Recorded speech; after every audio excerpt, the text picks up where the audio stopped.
হেফাজত ইসলামের প্রতি আমাদের দৃষ্টিভঙ্গিটার ব্যাপারে আমি একটু কথা বলতে চাই। মাননীয় স্পিকার, আমি দেখলাম আলামা শফি সাহেব 90 বছর বয়স হেলিকপ্টার করে কোথায় গিয়েছেন। বড় নিউজ পেপারে চলে আসলো আলামা শফি সাহেব হেলিকপ্টারে গিয়েছেন। কোথায় টাকা পেল? আমাদের তোফায়েল আহমেদ সাহেব গত 4 বছরে 40 বার ভোলাতে হেলিকপ্টারে গিয়েছেন। এই ব্যাপারে কিন্তু কেউ প্রশ্ন করলেন না। আমি মনে করি মাননীয় স্পিকার, আপনারা আমাকে একটু মাফ করবেন, আপনারা আমাদের ঐক্যতাও আমি একটু কথা বলে নিই। মাননীয় স্পিকার, গত 30 বছর গণতন্ত্রের নামে ক্ষমতার লড়াইয়ে আমরা যেই পরিমাণ গাড়ি ভেঙেছি, আপনারা যেই পরিমাণ গাড়ি ভেঙেছেন, 1 বছরে জাপান এত গাড়ি বানায় না। যত সরকারি সম্পত্তি আমরা আপনারা নষ্ট করেছি, ওই দিয়ে 2টা পদ্মা ব্রিজ বানানো যেত। আমরা যদি বাংলাদেশ জিন্দাবাদ বলে গাড়ি ভাঙি, সেটা সহিংস আন্দোলন। আপনারা জয় বাংলা বলে গাড়ি ভাঙলে সহিংস আন্দোলন। আল্লাহু আকবার বলে হেফাজত যদি গাড়ি ভাঙে, তাহলে তারা জঙ্গি হয়ে যায়। এইটা কি ধরনের কথা? মাননীয় স্পিকার, জঙ্গি কেন বলছি? জঙ্গি is a very dangerous term. আমরা যখন এখানে লোকাল পলিটিক্স এর জন্য জঙ্গি বলি, বিদেশে আমাদের ভাবমূর্তি সাংঘাতিক ভাবে নষ্ট হয়। আওয়ামী লীগ সরকারই তো সবচেয়ে বেশি ক্রেডিট নেয় যে আমরা জঙ্গি থামিয়ে দিয়েছি। আওয়ামী লীগ সরকারই যদি সবচেয়ে বেশি জঙ্গি বেড়ে যায়, তাহলে আওয়ামী লীগের রেপুটেশন প্রবলেম।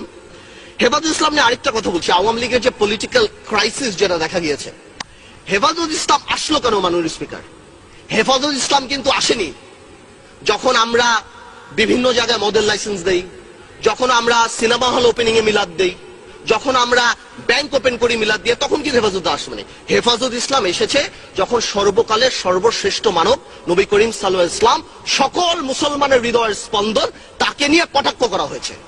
কোথায় হয়েছে? গণজাগরণ মঞ্চে। আমি পার্টিকুলার বলছি, কিছু অ্যান্টি ইসলাম ব্লগার, নাস্তিক হতেই পারে, এটা যার গণতান্ত্রিক ব্যাপার, কিন্তু অ্যান্টি ইসলাম কিছু ব্লগার সেই সময়টা বিচার করলেই তো পারতো। সেই সময় বিচার করেনি কেন? সেই সময় বিচার না করে কি নাম দেওয়া হয়েছে? এরা জঙ্গি, এরা হেফাজতে জামাত, এদের সাথে কথা বলা যাবে না। তো জঙ্গি হলে এদের সাথে মিটিং হচ্ছে কেন? জঙ্গি যদি হয়, এরা মাননীয় প্রধানমন্ত্রীর সাথে মিটিং করছেন কেন? জঙ্গি যদি হয়, এখানে মন্ত্রীরা যে আলামা শফি সাহেবের সাথে দেখা করছেন কেন? আসল কথাটা সেটা না। আসল কথা হলো রাজীবকে নিয়ে। রাজীব যিনি মারা গিয়েছিলেন, আই উইল নট গো, আমি বলবো না রাজীব অ্যান্টি মুসলিম, নাস্তিক, কি ছিল না ছিল, কিন্তু there was a controversy because 886/2012 writ পিটিশনে সেই থাবা বাবা নিয়ে কথা ছিল।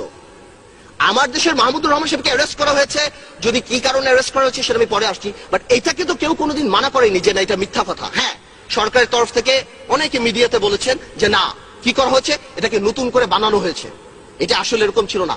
আসলে ব্যাপারটা কি, যদি নতুন করেই বানানো হয়, থাবা বাবা যদি আসলে রাজীবের না হয়ে থাকে, তাহলে ওটা কেন সত্য হবে যে ওই 4 জন যারা মার্ডার করলো তারা ওই থাবা বাবা পরে রাজীবকে মার্ডার করলো?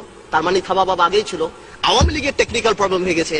এই অ্যান্টি ইসলাম লোককে আওয়ামী লীগ এখানে শোক প্রস্তাব দিয়ে আওয়ামী লীগ জাতীয় বীর বানিয়েছে, এবং বাংলাদেশে যে নবী করিম সাল্লাল্লাহু আলাইহি ওয়াসাল্লামকে কটাক্ষ করে গেছে, তাকে এই পার্লামেন্টে জাতীয় বীরের মর্যাদা দিয়েছে। একদিন মন্ত্রীরা শার্লক হোমস, কেউ মারা যাওয়ার 1 ঘন্টার মধ্যে যে মন্ত্রীরা বলে দিচ্ছে এটা এ মেরেছে, এটা ও মেরেছে। তো জামাত ইসলামী যে খুব, শিবির যে খুব ভালো, আমি তা বলছি না, কিন্তু শিবির যদি মেরে থাকে, আমার কথা চলো, এবং এতে যদি জামাত ইসলামী রাজনীতি না করতে পারে, তাহলে বিশ্বজিৎ মারা যাওয়ার পর ছাত্রলীগ কিভাবে রাজনীতি করে বাংলাদেশে? আমার প্রশ্ন সেটা।